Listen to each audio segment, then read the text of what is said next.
આપણે વર્ષોથી એક વાત સાંભળતા આવ્યા છીએ કે ભારતની સૌથી મોટી સમસ્યા શું? પોપ્યુલેશન, વસ્તી વધારો, લોકો વધારે, બેરોજગારી વધારે, ગરીબી વધારે. અને આ કદાચ આપણા મનમાં કોન્શિયસલી સબકોન્શિયસલી ઘર કરી ગયું છે. પરંતુ આ જ મુદ્દા વિશે અત્યારે દુનિયા શું વિચારી રહી છે? વસ્તી ઘટે તો કોઈ પણ દેશની અર્થવ્યવસ્થા ટકી શકતી નથી. વિચાર કરો, આપણે આટલા વર્ષોથી માનતા આવ્યા છીએ એ સાચું છે કે પછી સમય બદલાઈ ગયો છે? તો સવાલ એ થાય કે શું આપણે 75 વર્ષથી ખોટું વિચારી રહ્યા હતા? આઝાદી સમયે ભારતની શું સ્થિતિ હતી?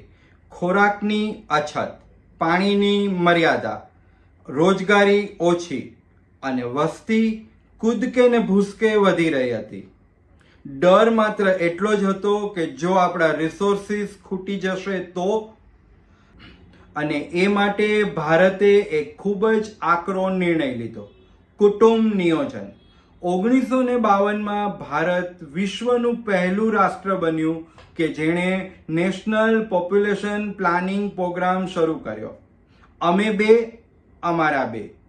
આ એક સ્લોગન જ નહોતું, આ એક માઇન્ડસેટ હતું. અને એનો મતલબ છે ઓછા બાળકો એટલે બેટર લાઈફ. અને જો સાચું કહું તો એ સમયની સિચ્યુએશન જોઈએ તો આ ખોટું પણ નહોતું, કારણ કે વસ્તી વધતી જતી હતી અને રિસોર્સિસ પર પ્રેશર આવી રહ્યું હતું. કોઈ પણ રીતે આ વસ્તી ઉપર કંટ્રોલ કરવો જરૂરી હતો, કારણ કે આપણે આ રિસોર્સિસનું પ્રેશર હેન્ડલ કરી શકીએ એવી સિચ્યુએશનમાં નહોતા. અને એટલા માટે વસ્તી વધારો નિયંત્રણમાં લાવવો ખૂબ જ જરૂરી હતો. હવે આપણે આગળ વધીએ અને ભારતનું જ એક સિમ્પલ એક્ઝામ્પલ જોઈએ. ભારતના બે રાજ્યો બિહાર અને કેરળ.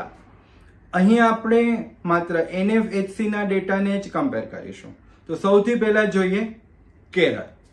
સાક્ષરતા 100%, ઉચ્ચ શિક્ષણ વધારે, ફર્ટિલિટી રેટ 1.8.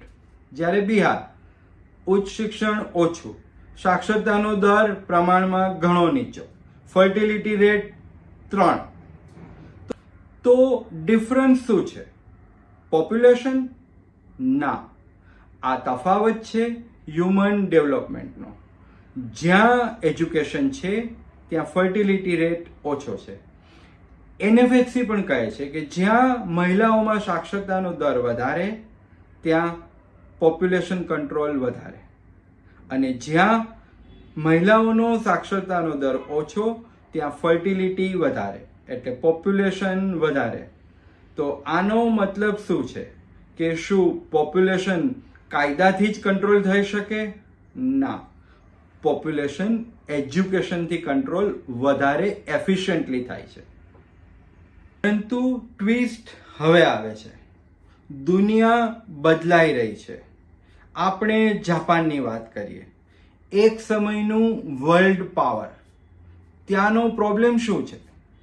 વૃદ્ધો વધી રહ્યા છે, પોપ્યુલેશનમાં યુવાનો ઓછા થઈ રહ્યા છે, ઘરો ખાલી છે, ફેક્ટરી ચલાવવા માટે લોકો નથી. યુરોપની વાત કરીએ, કન્ટિન્યુઅસલી બર્થ રેટ ઘટી રહ્યો છે. ચાઇના અત્યારે વન ચાઇલ્ડ પોલિસી ઇમ્પ્લિમેન્ટ કરવાને રિગ્રેટ કરી રહ્યું છે.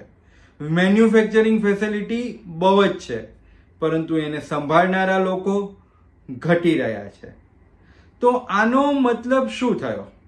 માનો કે આખી પોપ્યુલેશનમાં 5 લોકો રિટાયર્ડ હોય અને 2 જ લોકો કામ કરવાવાળા હોય, તો ઇકોનોમી કોણ ચલાવશે?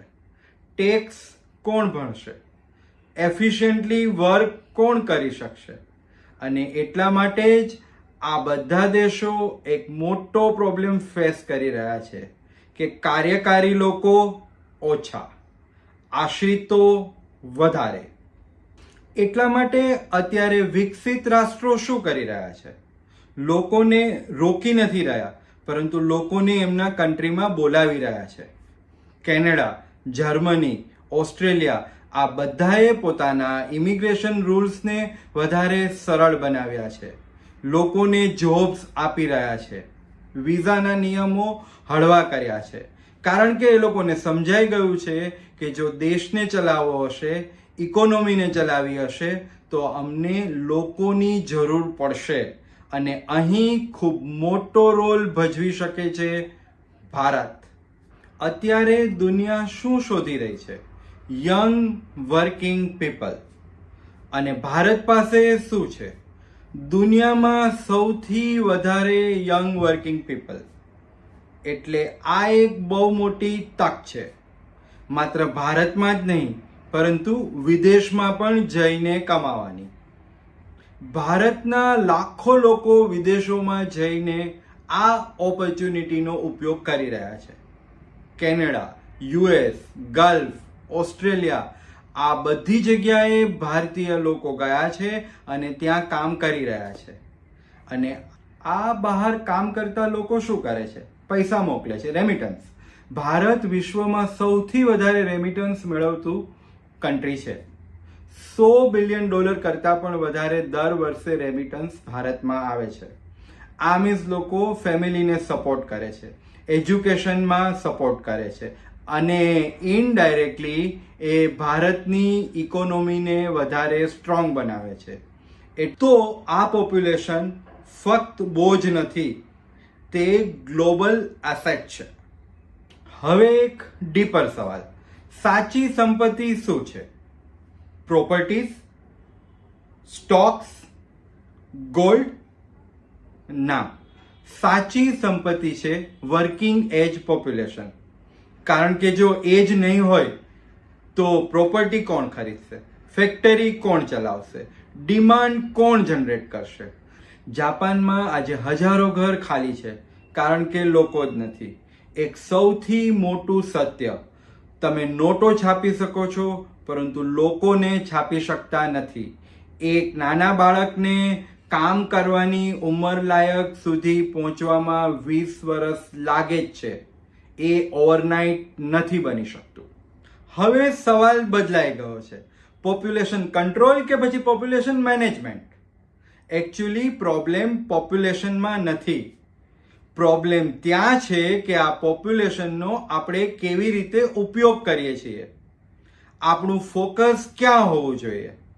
Education, skill, employment.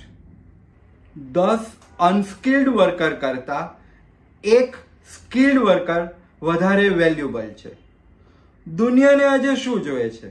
માત્ર લોકો કે પછી કેપેબલ લોકો? સૌથી મહત્વનું એ છે કે કેપેબિલિટી લેવી કે નહીં એ વ્યક્તિગત ડિસિઝન છે. અને સિસ્ટમ લેવલ ઉપર સમાજ અને સરકાર આ બે શું નક્કી કરે છે એ આપણું આગળનું ભવિષ્ય નક્કી કરશે. તમને શું લાગે છે, આપણું પોપ્યુલેશન એ સૌથી મોટી સમસ્યા છે કે પછી સૌથી મોટી શક્તિ? અને મને તમારા કોમેન્ટ્સમાં જરૂર જણાવજો.